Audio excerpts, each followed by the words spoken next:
नमस्कार, बहुत बहुत स्वागत करता हूं आप सभी का मैं द न्यूज ओशियन के डिजिटल प्लेटफॉर्म पर। आज की हमारी यह बड़ी खबर कांग्रेस से जुड़ी हुई आ रही है। जैसे जैसे समय आगे बढ़ता जा रहा है, कांग्रेस की निंदनीय और दयनीय हालत आप सभी के सामने आ रहा है।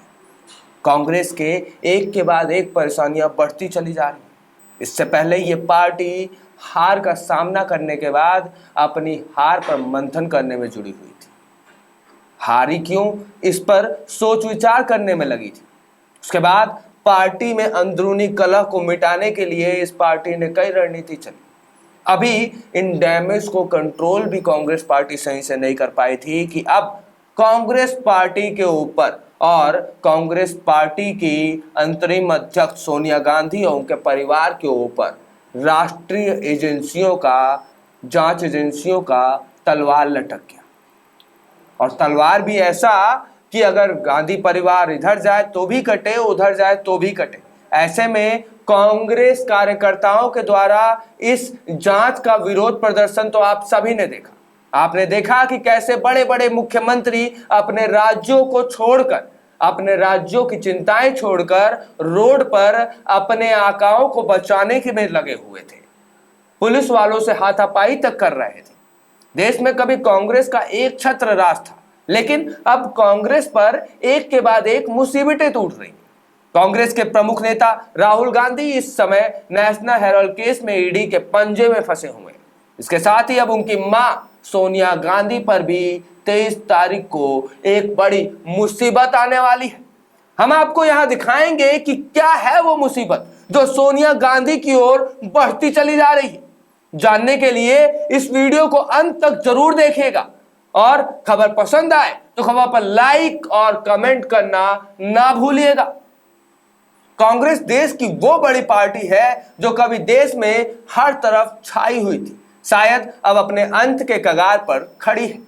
अब देश के सभी राज्यों से पत्ता साफ होने के बाद कांग्रेस की बची खुची साख भी मिटती नजर आ रही है।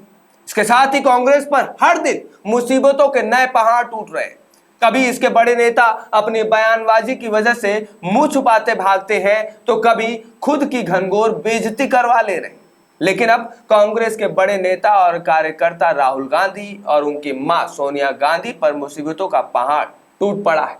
गौरतलब है कि अभी तक सिर्फ राहुल गांधी से ही पूछताछ चल रही थी और राहुल गांधी से जब पूछताछ के लिए राष्ट्रीय जांच एजेंसियों ने, प्रवर्तन निदेशालय ने उनको अपने कार्यालय बुलाया, तब कांग्रेस और कांग्रेस कार्यकर्ताओं की क्या रवैया था ये तो आप सभी ने देश भर के न्यूज चैनलों पे देखा होगा। ईडी ने कांग्रेस अध्यक्ष सोनिया गांधी को भी पूछताछ के लिए पेश होने को कहा है। हालांकि इससे पहले सोनिया गांधी को 8 जून को पेश होने के लिए कहा गया था, लेकिन कोरोना वायरस से संक्रमित होने के कारण उन्होंने पेशी के लिए प्रवर्तन निदेशालय से नई तारीख मांगी थी।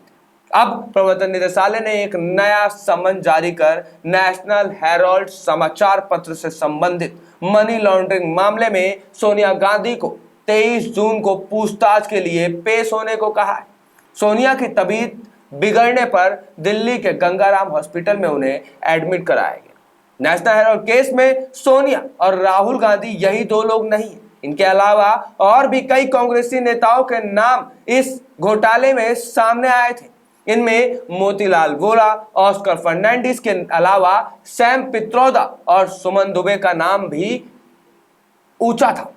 इनमें से मोतीलाल वोरा और ऑस्कर फर्नांडिस अब इस दुनिया में है ही नहीं। क्या है नेशनल हेराल्ड घोटाला, चलिए आपको वो भी बता दें। 2012 में भारतीय जनता पार्टी के वरिष्ठ नेता सुब्रमण्यम स्वामी ने ट्रायल कोर्ट में पिटीशन दायर कर आरोप लगाया था कि कुछ कांग्रेसी नेताओं यानी कि राहुल, सोनिया गांधी के अलावा और भी कई नेता ने गलत तरीके से यंग इंडिया लिमिटेड के जरिए एसोसिएटेड जनरल्स लिमिटेड का अधिग्रहण किया है। स्वामी का आरोप था कि यह सारा मामला दिल्ली के बहादुर शाह जफर मार्ग स्थित हेराल्ड हाउस की 2000 करोड़ रुपए की बिल्डिंग पर कब्जा करने के लिए किया गया था। ये तो थी शॉर्टकट में पूरी कहानी। अब आइए आपको पॉइंट टू पॉइंट इस पूरे मामले को दिखाते और समझाते हैं। पहला पॉइंट, जवाहरलाल नेहरू ने 1948 में एसोसिएटेड जनरल लिमिटेड नाम से एक कंपनी बनाई। ये कंपनी नेशनल हेराल्ड नाम से एक अखबार पब्लिश करती थी। ये कंपनी अखबार निकालती थी, इसलिए इसे कई शहरों में सस्ती कीमतों पर सरकारों से जमीन हासिल हुई। आरोप यह है कि सोनिया गांधी और राहुल गांधी ने मिलकर एक ऐसी कंपनी बनाई जिसका उद्देश्य बिजनेस करना नहीं बल्कि अपनी बनाई कंपनियों के जरिए एसोसिएट जनरल लिमिटेड को खरीदकर उसकी 2000 करोड़ रुपए की संपत्ति को अपने नाम करना था, कब्जियाना था।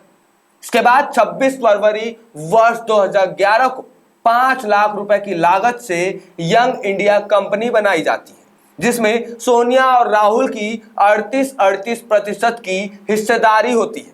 बाकी 24% की हिस्सेदारी कांग्रेस नेता मोतीलाल वोरा और ऑस्कर फर्नांडिस ले लेते हैं। दोनों ही अब इस दुनिया में नहीं। यंग इंडिया कंपनी ने एसोसिएट जनरल लिमिटेड की 90 करोड़ की देनदारियों का जिम्मा अपने ऊपर ले लिया, मतलब एक तरह से उसका लोन चुकाने की जिम्मेदारी ले ली। बाद में एसोसिएट जनरल लिमिटेड के 10-10 रुपए के 9 करोड़ शेयर यंग इंडियन को दे दिए गए और इसके बदले यंग इंडिया को कांग्रेस का लोन चुकाना पड़ा। 9 करोड़ शेयर के साथ यंग इंडियन को इस कंपनी के 99% शेयर मिल गए। बाद में कांग्रेस पार्टी ने 90 करोड़ का लोन माफ कर दिया। इस तरह राहुल सोनिया गांधी की कंपनी यंग इंडिया को मुफ्त में एसोसिएट जनरल लिमिटेड का स्वामित्व मिल गया। यह पूरा मामला आपने समझा। अब बताएं कि देश में इस वक्त सबसे बड़ी हलचल और खबर राहुल गांधी की ईडी से पूछताछ से जुड़ी हुई है। बड़ी खबर इसलिए क्योंकि राहुल गांधी को लगातार तीसरे दिन प्रवर्तन निदेशालय ने पूछताछ के लिए बुलाया है, और हलचल इसलिए क्योंकि अपने नेता से हो रही पूछताछ के खिलाफ कांग्रेस पार्टी सड़कों पर उतर आई है। देश भर में प्रदर्शन हो रहे हैं। विरोध प्रदर्शन पर रोक के लिए कांग्रेस लोकतंत्र की हत्या बता रही है, जबकि भारतीय जनता पार्टी कांग्रेस पर हिंसा के जरिए भ्रष्टाचार को छिपाने का आरोप लगा रही है। इस केस में कांग्रेस फंसती ही चली जा रही। जैसे जैसे पूछताछ का समय बढ़ता जा रहा है, राहुल की गिरफ्तारी का खतरा भी उनके ऊपर मंडराता जा रहा है। प्रवर्तन निदेशालय के विश्वस्त सूत्रों के मुताबिक राहुल गांधी से हो रही तीसरे दिन की पूछताछ में कई सवाल बार बार दोहराए जा रहे हैं। वजह, जांच एजेंसियों को उनका सटीक जवाब ही नहीं मिल सका है। राहुल गांधी से लगातार यह सवाल पूछा जा रहा है कि यंग इंडिया की प्रॉपर्टी का पैसा कौन इस्तेमाल कर रहा है। हालांकि राहुल ने इस बाबत वही जवाब दिया जिसे पार्टी नेता रणदीप सुरजेवाला अपनी प्रेस वार्ता में साफ दोहरा चुके थे। दूसरा सवाल यह पूछा गया कि जिस कंपनी से लोन लिया गया है उससे उनका रिश्ता क्या है। इस सवाल के कई उपभाग भी रहे, जैसे इस कंपनी को किसने बनाया है, इसके बोर्ड ऑफ डायरेक्टर कौन है, क्या वे अब बदल गए हैं, बोर्ड ऑफ डायरेक्टर की बैठक कब हुई थी, बैठक के मिनट्स क्या थे। तीसरा सवाल, क्या आपको मालूम है कि आपने अनसिक्योर्ड लोन लिया है, उस कंपनी के प्रमोटर कौन है। अब देखना यह है कि इस मामले में आगे क्या होता है, क्योंकि राहुल गांधी तो ईडी को सही से जवाब नहीं दे पा रहे। अब देखना यह होगा कि ईडी को उनके मां सोनिया गांधी से सही जवाब मिलता है कि नहीं, या फिर पूरे गांधी परिवार को हवालात का सलाखों के पीछे का मजा लेना पड़ेगा। इस पूरी खबर पर अपनी राय प्रतिक्रिया जरूर दीजिएगा। इस खबर को ज्यादा से ज्यादा लोगों तक शेयर करेगा ताकि सच्चाई ज्यादा से ज्यादा लोगों तक पहुंचे। ऐसे ही खबरों के लिए बने रहिए हमारे साथ द न्यूज ओशियन के डिजिटल प्लेटफॉर्म पर। धन्यवाद।